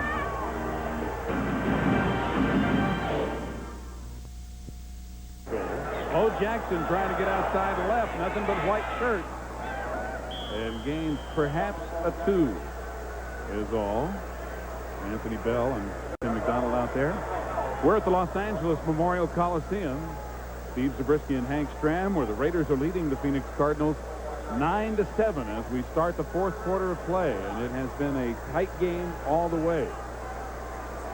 And as has been a tradition here, the Raiders are sitting on their helmets. Greg Townsend, number 93, who's done an outstanding job this afternoon and also during the course of the season. Yep. Presented with the Raiders Commitment to Excellence Award prior to the game. Third down and a cab ride. Screen over the middle, incomplete to Marcus Allen, and another penalty flag goes down. They've been trying to get the ball to Allen, but they have been unable to. And it's going to be against the Raiders again. Marcus Allen, of course, won the Heisman Trophy. The Raiders seem to have a corner on the market. Offense, number 68, penalty decline, fourth down. Bruce Wilkerson again, the guilty party, so the Raiders will have to punt it away on 4th and 29. By Sikahema, dropping back to about his 15. Jeff Gossett will kick it away from outside his 30.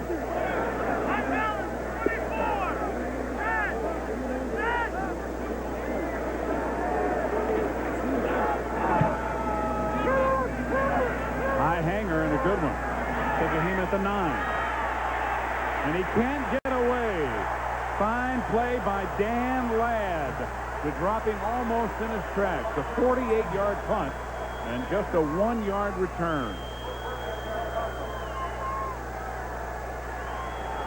We mentioned Marcus Allen as a Heisman Trophy winner on the Raiders. He's not alone, Hank, as a Heisman Trophy winner. These are some of the Heisman Trophy winners the Raiders have had over the years. Yeah, some great names. Jim Plunkett, and we mentioned Marcus Allen. Tim Brown is not able to play. He'll be back next year. Billy Cannon, who did such a great job for the Raiders, and of course Bo Jackson. And the Cardinals have had one. Can you name him? Oh, there it is. John David Crow, and he was a super player. Texas A&M University.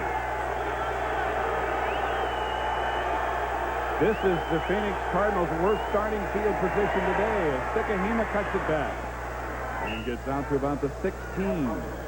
Dragged down by Jerry Robinson. So a good gain on first down. Sikahema out of Brigham Young University has been a versatile, do-everything guy.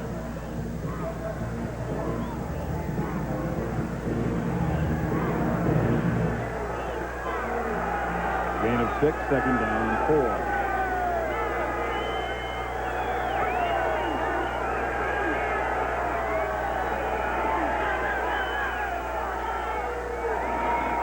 Earl Farrell squeezing through a hole before he's driven back at about the 20. He's going to be close to a first down. Howie Long and Mike Wise making the tackle. We'll see if he got enough. He did. He got enough for the first down. There is the very highly touted draft choice Tim Rosenbaugh, who is on the sidelines, who has hardly played at all. And Hank, there's a clamoring in Phoenix for him to get in the game. Well, I asked him before the game whether he thought he would play, and he said he thought perhaps he would. If they got into trouble, they're not in trouble yet. You know, I think what's happened here this afternoon is certainly not the fault of Jerry Hogaboom. Hogaboom to pass on first down. Has time. Incomplete. Tipped and incomplete. Roy Green missed it, but it was up for grabs for a few seconds, but landed out of bounds.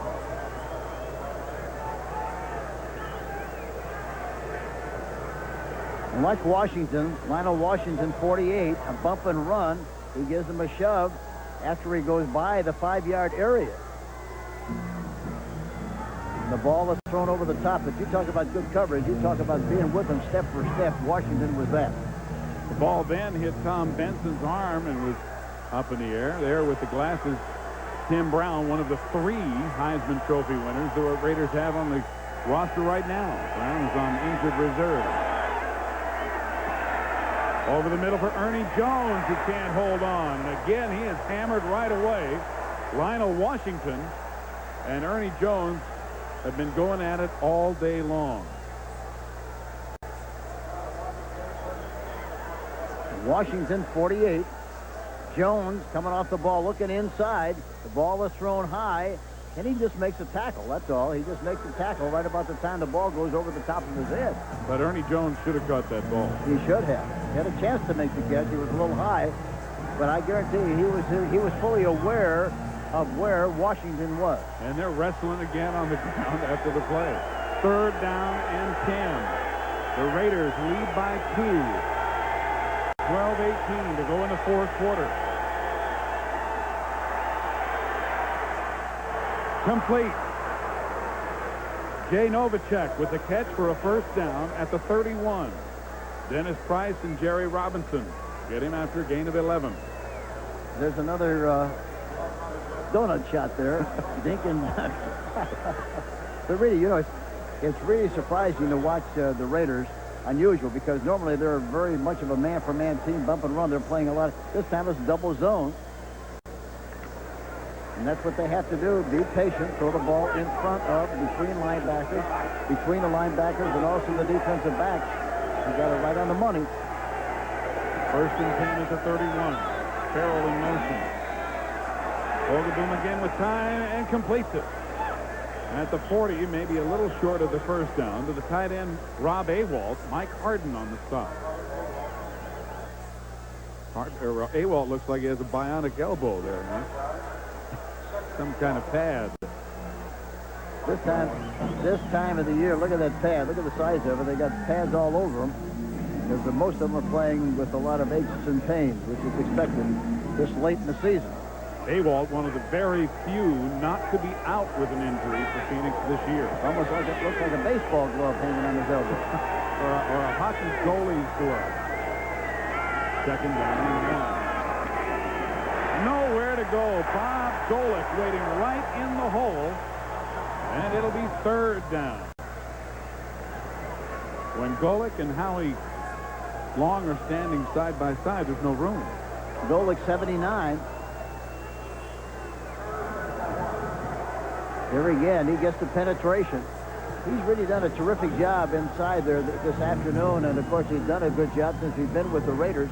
And he's really provided a lot of pressure on Kennard, the center, who is really a very fine center for the Cardinals. Golick now in his 10th year in the league. Third down and 1. Farrell has the first down as he gets to the 44.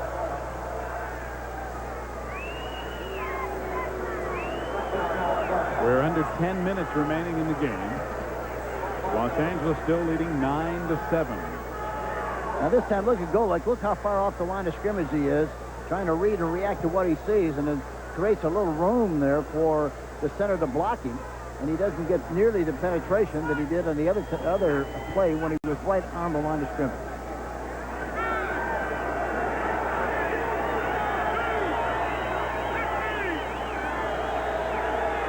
Each of their own 44. Vogelboom airing it out for Jones with a catch at the 20 of Los Angeles. Ernie Jones holding on and apparently shaken up for a 35-yard gain. Terry McDaniel was right with him, but that's the second time Jones has made a spectacular scoring position as they trail by 2. Earl Farrell with a hole. Inside the 15 to the 14. Anderson got him around the ankle. 8.5 minutes remaining in the game. They get off the mark pretty good that time. You think they ought to stay with the run down here, Hank? Or? Well, they're moving the ball. Yeah, they ought to take as much time off the clock as they possibly can. They might throw a play action. They got one back here. They won't do that now. This is their first time inside the Raiders' 20. Sikahema hit in the backfield and dropped by Scott Davis.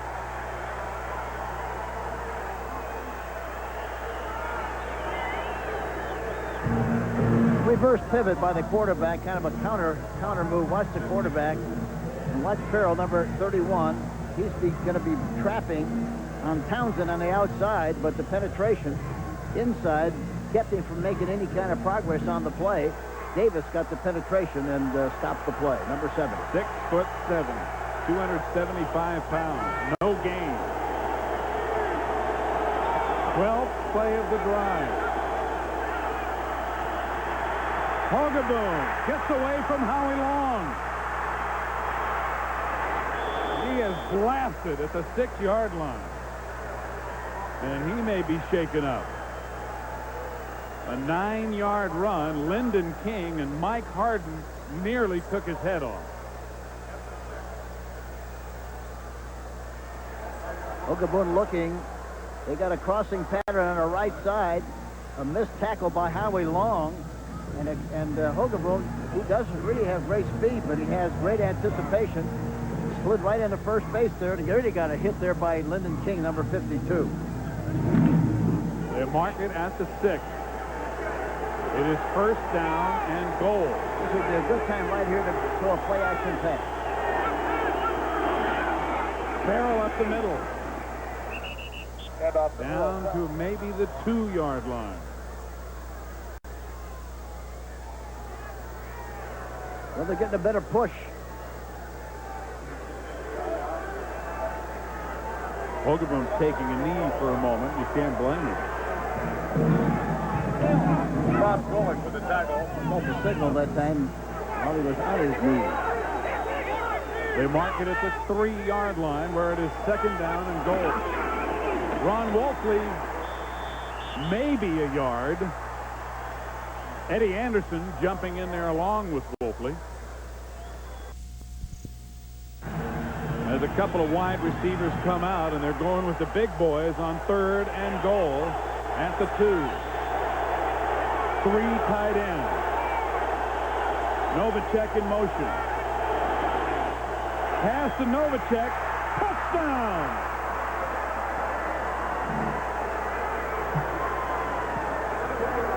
The Cardinals quiet the crowd with a 3rd and goal from the 2. Novacek went into the formation and out and caught the ball for the touchdown. Well, you talk about going up and getting it. Novacek, number 85. Look at this. He goes back and throws it to him on the outside. And really, the coverage is not that bad. Really, he's right there with him. Benson is right there and watches the ball come into Novacek's hands, and he makes the catch for the touchdown. Novacek, a decathlete in college, using a little of that leaping ability. Here's Al Del Greco for the extra point with 5:10 left to go in the game. Phoenix is back on top of the Raiders as they lead it now 14-9. This is Here in Los Angeles. 5:10 to go in the game. Del Greco and Cardinals kick it off. Mueller and Adams are back there, and it's Mueller. Good hole. Del Greco cuts him down as he gets it into Phoenix territory, along with Jay Taylor. A 48-yard return by Vance Mueller. The Raiders will be in business when we come back.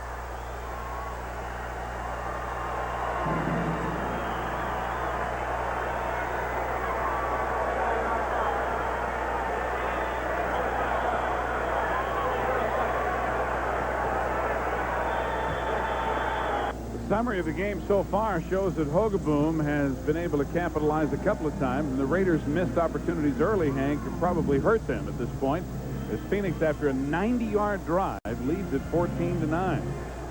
Now the Raiders, with their big return, are back in it with good field position. Yeah, it's amazing how that, you score a touchdown, and for some reason or other, a lot of times you have the feeling that we're back in business, and they relax a little bit, and they let them right off the hook with good field position. And now, of course, the Raiders have a great opportunity to get back in this football game again. Well, the way that the Phoenix Cardinals took the lead was on a long touchdown or drive of 90 yards, and we'll show you the touchdown once again in a moment.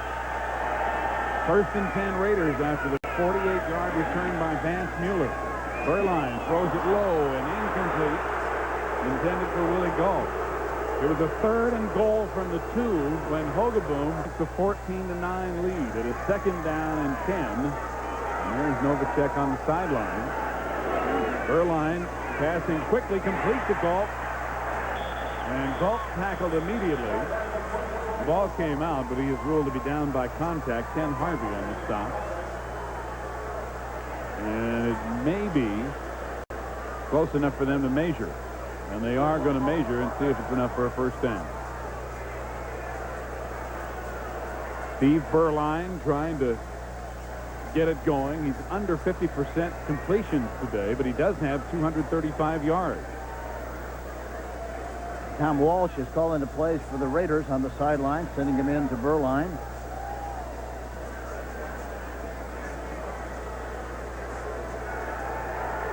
It looks like they're going to be a tad short. A skosh shy. A bit nigh of the pole. Something like that anyway. Yeah, I can understand that. They didn't make it, in other words. I have to decipher all that stuff and try to figure out what you said. Well, skosh, a tad, a bit, Oh, sure. It was close.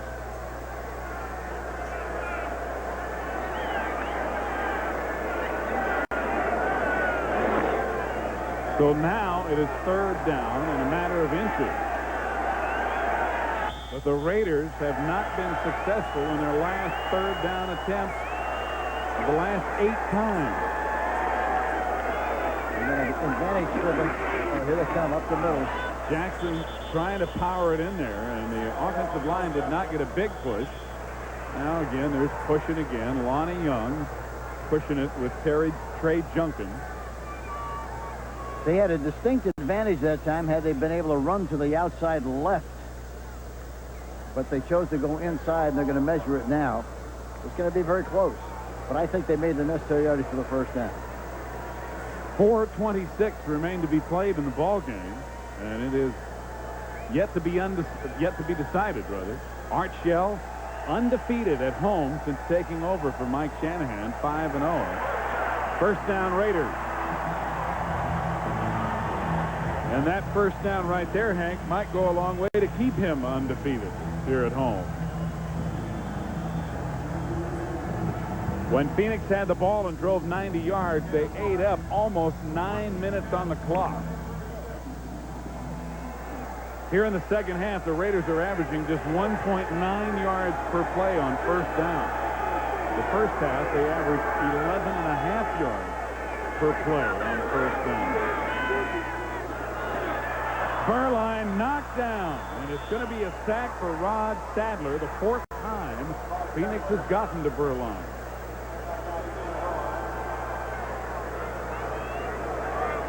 Sadler got the penetration like he was in the huddle. Got off the ball in good shape, and there he is right up the middle. It didn't look like anybody got a piece of him at all. Burline was lucky enough to duck underneath the would-be blow, but it's still a sack, and they lose yardage on the play. Had he maintained his feet, Freddie Joe Nunn was there ready to finish him off. The ball is back at the 44 of Phoenix. Second down, 18. Burline firing complete to Mike Dial. And the big tight end is inside the 35. Tim McDonald and Lonnie Young stopping. Playing this kind of defense, the tight end should be open. Here's Dial coming to the outside, makes a square move, makes the catch against the zone. Young jumps up on top and makes the tackle. And of course, McDonald is trying to help out too, but Young is the one that really made the tackle.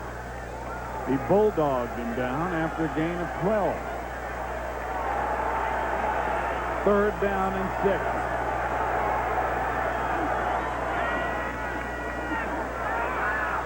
Two call intended for Mervyn Fernandez, and a penalty flag goes down as Carl Carter busts him out of bounds and maybe hit him too early. Carter can't believe it.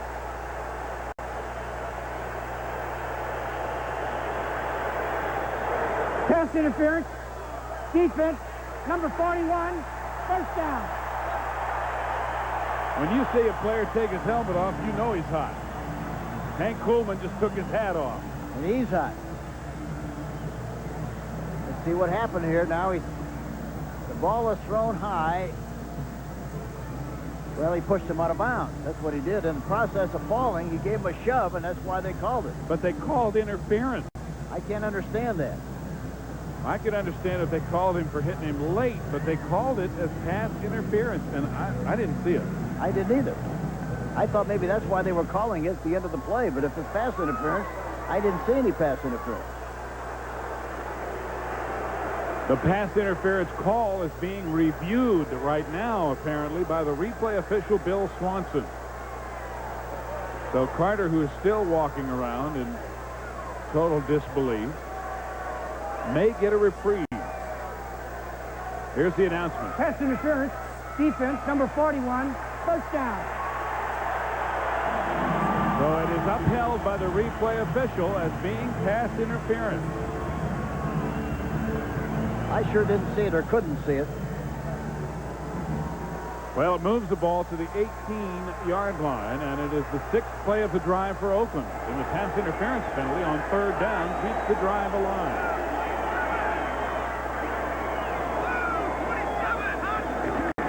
Steve Smith trying to cut back, but Sadler's right there waiting for him.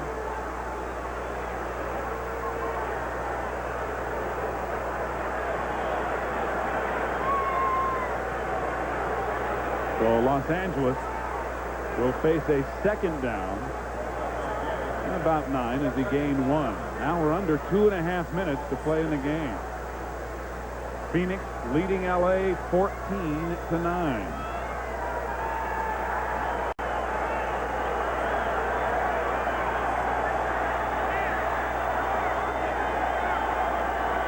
From the 22. Good protection. Dial again over the middle, close to the first down. Looks like he has it.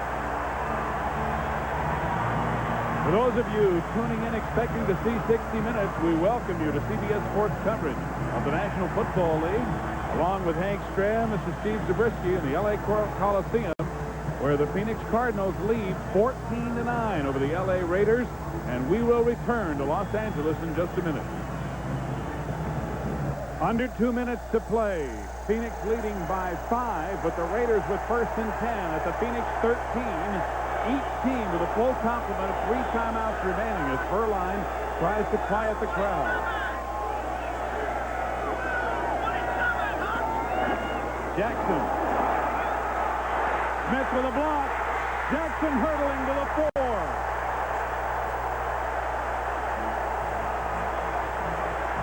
That's what we talked about a little while ago. He really hasn't run outside that much.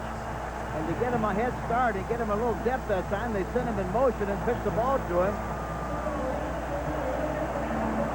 And they get a good block out in front, just enough room. Smith gets the block out in front. And, of course, Bo Jackson in space. He's hard to tackle. Jackson had been held in check here in the second half after 103 yards in the first half. Prior to that 9-yard run, he had gained only 2 in the second half. I still don't understand why they didn't let him run to the I formation. That's what he does best. Well, they now have it. Second down. About a yard to go. Timeout now is called by Los Angeles. They're on the 4-yard line. 1:50 to play when we return to the Coliseum. This place is far from full, but they're making plenty of noise as the Raiders, they took their first timeout. They have 2 remaining with 1:50 to play. Hogaboom with 2 TD passes. The Raiders have not yet scored a touchdown, but they have second down and 1 at the Phoenix 4-yard line. Close to a first down. And, of course, they go to the money man when they get down here, Hank. Who else? Who else, huh? We'll see if they do, in fact, have enough for a first down. It will give them first and goal at the 3. Art Shell waits to look. It is not enough for a first down. It is going to be third down and about a foot to go.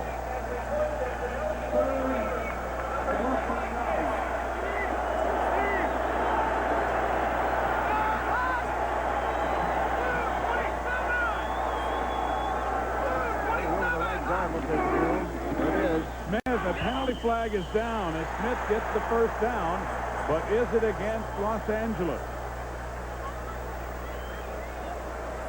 The head linesman, Tom Johnson, made the call.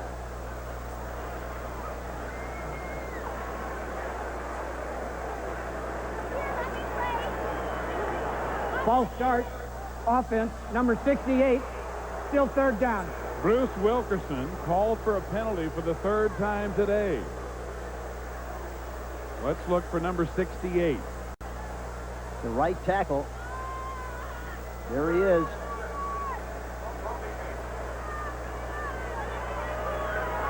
It looked more like the right guard got off that time than it did the right tackle, didn't it? It did. It might have been Wisniewski who moved too early. 76.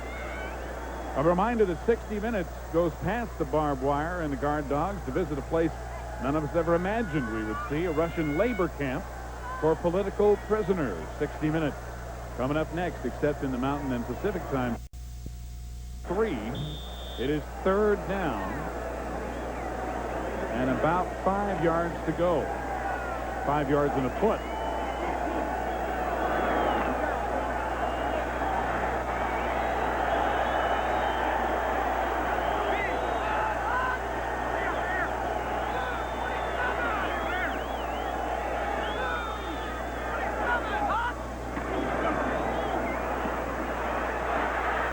into the end zone and overthrowing his Verline.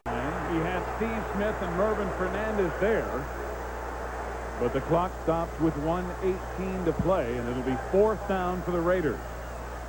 They trail by 5, so the field goal won't do them much good. Boy, that is really murder, isn't it, to get down to that close that many times in this game and not be able to score a touchdown. This is not the first time it's happened today, but it's certainly the most crucial time for them to have a penalty. Timeout is called by Phoenix with 1:18 remaining in the game.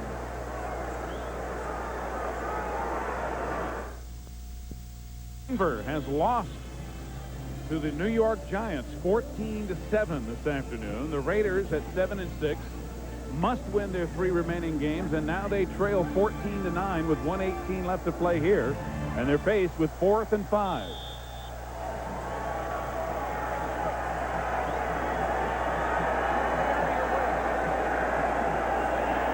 Be interested to see if they roll him out this time. They haven't done that very much, and I don't know whether the knee part of it is a factor. It's officially 4th and 6 as they need to get an extra foot or so for a 1st down. And preliminary movement. Flags fly, and who was it? Was Phoenix pulled off, or did they jump off? They're all pointing at each other. Phoenix is pointing to the Raiders, and the Raiders are pointing at Phoenix. And the preliminary indication is that it is against Phoenix.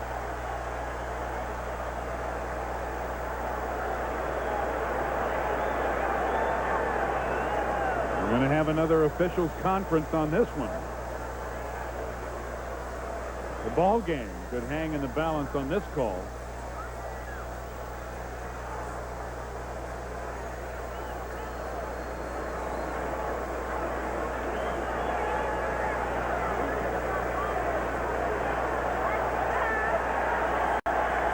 Let's hear what Dick Hancock has to say after the officials conference. Offside. Defense penalized half the distance. It will still be 4th down. So the Raiders will not have as far to go, as it'll move it to the 4-yard line. That's a long way to go in this part of the field, I guarantee it. They need about 1.5 yards to get a 1st down.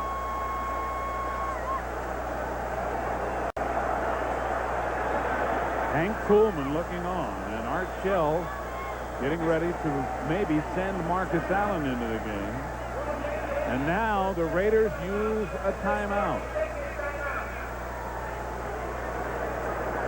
They have 1 timeout remaining. And this will just be a 40-second timeout.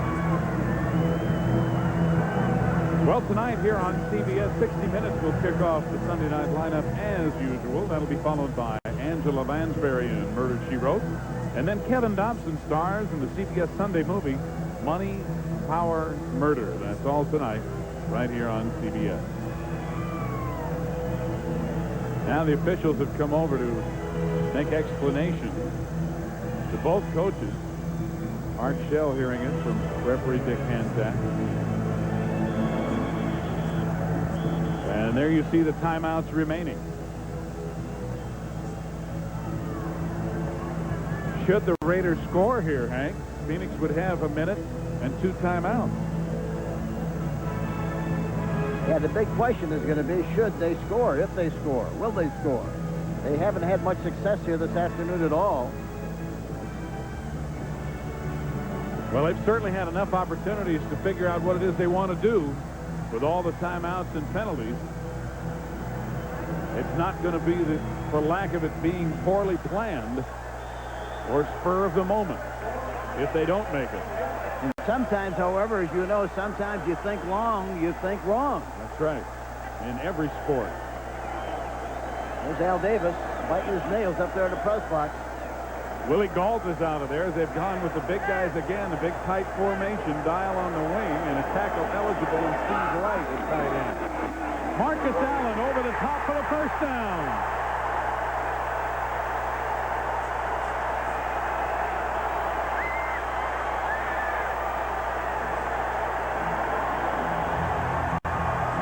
of deliberation about that call, but it was a good call, especially giving it to Marcus Allen on that kind of a situation. He's a great leaper, and he's done that many, many times. He's got good timing and gets off his feet and into the end zone. I mean, that's their yardage for the first down. Phoenix calls a timeout. The Cardinals stopping the clock with 56 seconds remaining. See him leap, and he's got a good lean. A lot of times a guy will leap, and he'll stay straight up in the air, straight, instead of bending like he did. He had a good lean that time and got in there for the first down. The ball is resting between the 1 and 2 yard line.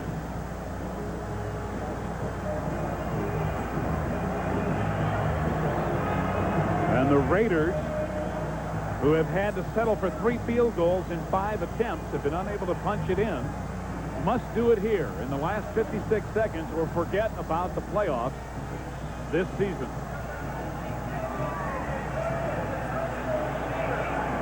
I'll tell you one thing about Art Shell. He's under control down there. He doesn't look like he's very nervous, does he? Nope. Berline again trying to get the crowd to settle down so they can hear the call on 1st and goal. Smith. Did he make it? No signal yet. Apparently, he did not. It really looked like they got a pretty good push, but evidently he didn't make it. Now the Raiders use their final timeout. Their third and final timeout. This is a 40-second timeout. 43 seconds left in the game.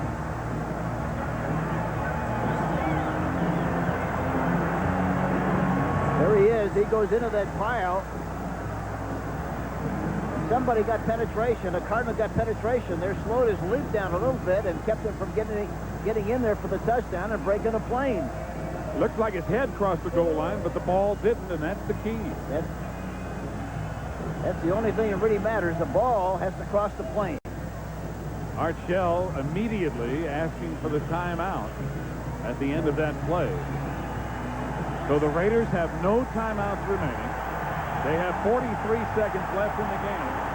And it is 2nd down and goal from about the 1-foot line.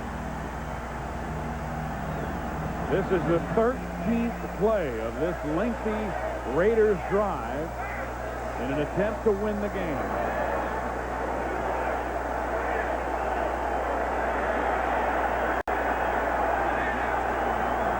Marcus Allen is in there, and he has the ball. Touchdown!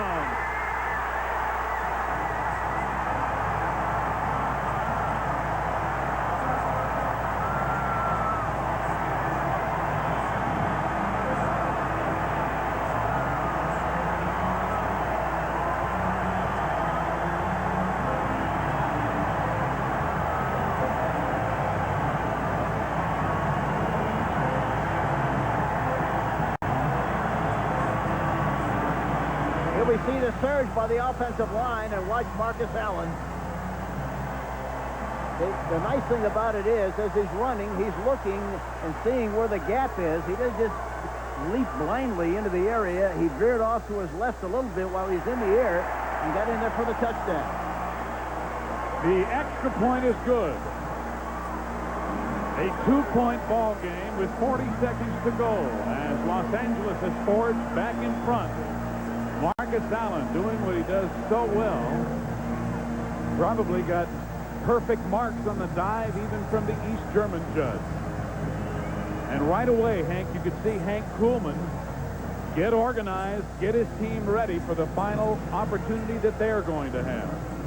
Yeah, he's telling them we got some time left, and the important thing here now is what they do with the kickoff return and what the Raiders do as far as coverage is concerned. And you have to understand that the Raiders are the #2 team in the National Football League with regard to kickoff coverage. And they do a terrific job in this area, so it's going to be interesting to see where they make a play on this kickoff. Do you think they might squib kick it, Hank, or do they have enough confidence in their coverage to go ahead and try to kick it deep? No, I think they'll kick it deep. I think you got to make them earn the right to get field position. If you kick it shallow, why automatically they recover, why they get good field position right off the bat. They have to rely on the coverage. Art Shell remaining calm and cool even after the touchdown was scored. He knows the game is not over yet. Yeager can kick him deep. He's had 14 touchbacks this year. That's third best in the NFL. This one will not make it. Usher out to the 30. So pretty good field position for Phoenix with now 35 seconds remaining. And that was a terrible kickoff. Terrible time to make that kind of a kick. It looked like his foot hit the ground. So now the game is in the hands of Hogaboom, the Phoenix offense, and the Los Angeles defense.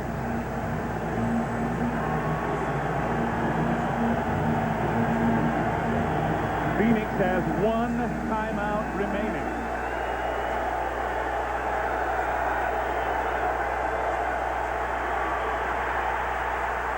Hogaboom will run it, headed for the sideline, and out of bounds at the 45. He has a first down, but he ate up 9 seconds on the clock. A 15-yard gain. 26 seconds to play. I'll tell you one thing about Hogaboom. He's been around long enough. He's got a great awareness. He knows what's happening and what he has to do. He's always under control. 16-14 Raiders. 26 seconds to go. First and 10 at the Phoenix 45. 60 minutes follows, except from the west in Mountain Time Zone. Batted back to Hogaboom and incomplete. The clock stops with 21 seconds remaining.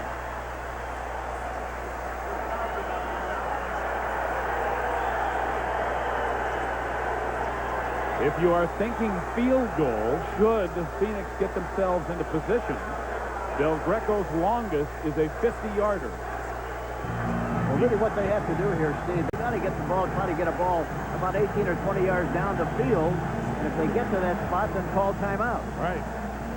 Del Greco's career longest is 51 yards.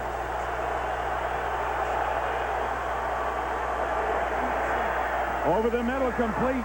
Don Holmes hit immediately. 10-yard gain. Phoenix does not want to use that last timeout, but there are now 7 seconds left to play.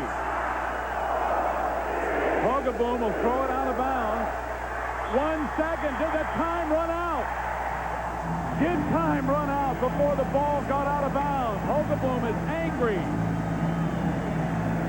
Hank Kuhlman is livid. He really should have just gone back into the pocket and threw it right down to the ground right away. He threw a floater out of bounds, and it took a long time to get there. That's exactly what happened. All he had to do was throw the ball into the ground as soon as he got the snap, and that would have preserved it in good shape. The blooper he threw out of bounds, that helium ball, killed the clock, and that was the end of the ball game. What a bizarre finish for the Cardinals. Hogaboom and Golick talking, and the time runs out as the ball floats harmlessly out of bounds. Watch the ball have to be reset by the official. I think one of the Raiders kicked it. Okay, here, but right now he ought to just spike the ball. Look how much time it takes to deliver the ball over the top, and the time expired while the ball was in the air. Garth Jacks caught that ball. There was 1 second remaining on the clock. We'll be back, and I'm sure they'll talk about this for a long time.